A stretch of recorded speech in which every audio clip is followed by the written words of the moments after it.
നമസ്കാരം, news prime മലയാളത്തിലേക്ക് സ്വാഗതം. ഇന്ത്യ രാജ്യത്ത് ഇനി തെരഞ്ഞെടുപ്പ് കമ്മീഷന്റെ പ്രസക്തി നഷ്ടമാകും. വളരെ വൈകാതെ തന്നെ ആ ചുമതല മറ്റൊരു സംവിധാനത്തിലേക്ക് കൈമാറപ്പെടുന്ന സാഹചര്യമാണ് രാജ്യത്ത് ഉരുത്തിരിഞ്ഞു വരുന്നത്. ഇന്ത്യയിലെ തെരഞ്ഞെടുപ്പ് നടത്തുന്ന ഇലക്ഷൻ ഏജൻസി ആയിട്ടുള്ള ഇലക്ഷൻ കമ്മീഷനെ ജനങ്ങൾക്ക് വിശ്വാസമില്ലാതെ വന്നിരിക്കുകയാണ്. അതിന് കാരണമാകുന്നത് ഇലക്ട്രൽ വോട്ടിംഗ് പ്രോസസ്സിൽ വലിയ രീതിയിലുള്ള കൃത്രിമമുണ്ട് എന്ന് പ്രതിപക്ഷ നേതാവ് രാഹുൽ ഗാന്ധി പറയുന്നതിൽ വാസ്തവമുണ്ട് എന്നുള്ളത് തെളിയിക്കപ്പെടുന്ന സാഹചര്യത്തിലാണ്.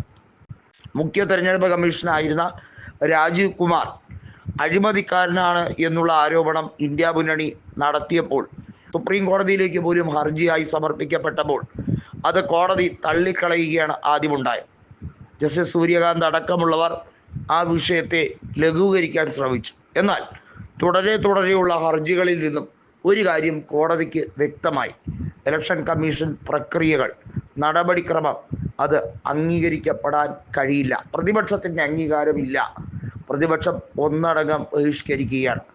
ഈ രാജ്യത്തെ സംസ്ഥാന നിയമസഭാ തിരഞ്ഞെടുപ്പുകളും അതുപോലെ ലോക്സഭാ തിരഞ്ഞെടുപ്പും ഇലക്ഷൻ കമ്മീഷനാണ് നടത്തുന്നത്. അതേസമയം ഓരോ സംസ്ഥാനത്തുള്ള ലോക്കൽ ബോഡി ഇലക്ഷൻസ് അത് നടത്തുന്നത് സ്റ്റേറ്റ് ഇലക്ഷൻ കമ്മീഷനാണ്. ഇന്ത്യയിലുള്ള മൊത്തം സംസ്ഥാനങ്ങളുടെയും തെരഞ്ഞെടുപ്പുമായി ബന്ധപ്പെട്ട അവകാശം മുഖ്യ തെരഞ്ഞെടുപ്പ് കമ്മീഷന് തന്നെയാണ് എന്നിരിക്കെ തന്നെ കേന്ദ്രത്തിൻ്റെ വൻ രീതിയിലുള്ള സ്വാധീനം ഈയിടെയായി ചെലുത്തപ്പെടുന്നുണ്ട്. എങ്ങനെയാണോ EDയെയും എൻഫോഴ്സ്മെൻറ്റിനെയും NIAയെയും ഒക്കെ കേന്ദ്ര സർക്കാർ മുതലെടുക്കുന്നത്, എങ്ങനെയാണ് അവരെ ബയാസ്ഡ് ആക്കിക്കൊണ്ട്, അതായത് പക്ഷപാതത്തോടു കൂടി മുൻവിധിയോടുകൂടി ചിലരെ ടാർഗറ്റ് ചെയ്യാൻ കേന്ദ്രം ദുരുപയോഗിക്കുന്നത്, അതുപോലെ തന്നെ വളരെ മുൻവിധിയോടുകൂടി പ്രജുഡിസ് മൈൻഡോടുകൂടിയാണ് തെരഞ്ഞെടുപ്പ് കമ്മീഷൻ പെരുമാറുന്നത് എന്ന് ബോധ്യപ്പെട്ടതിൻ്റെ അടിസ്ഥാനത്തിലാണ് രാഹുൽ ഗാന്ധി മുഖ്യ തെരഞ്ഞെടുപ്പ് കമ്മീഷനെ ഇലക്ട് ചെയ്യുന്ന പ്രക്രിയ, ആ നടപടിക്രമം തന്നെ ശരിയല്ല എന്ന് പറഞ്ഞത്. ഇന്ത്യൻ ഭരണഘടനയെ തന്നെ മാറ്റിമറിക്കാൻ 400-ൽ കൂടുതൽ സീറ്റുകൾ അനിവാര്യമാണ് എന്ന് ബോധ്യമുള്ള BJPയെ വലിയ തോതിൽ സഹായിക്കാൻ തെരഞ്ഞെടുപ്പ് കമ്മീഷൻ ഒരുങ്ങിയിരുന്നു എന്നാണ് പ്രതിപക്ഷ നേതാവായ രാഹുൽ ഗാന്ധി പറയുന്നത്.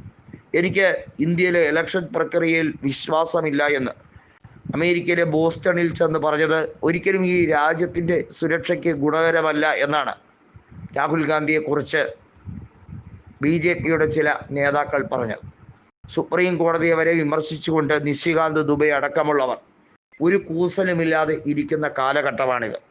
അവിടെ മുഖ്യ തെരഞ്ഞെടുപ്പ് കമ്മീഷൻ്റെ സ്ഥാനം മരവിപ്പിക്കുക തന്നെ ചെയ്യണം. അത്തരത്തിൽ ഒരു നീക്കം കോടതി നേരിട്ട് നടത്താൻ സാധ്യതയുണ്ട് എന്നുള്ളത് വ്യക്തമാണ്. ഇന്ത്യൻ രാഷ്ട്രപതി ഈ കാര്യത്തിൽ എടുക്കുന്ന തീരുമാനം എന്താണെന്ന് അറിയാൻ കോടതിക്ക് താല്പര്യവും ഉണ്ട്.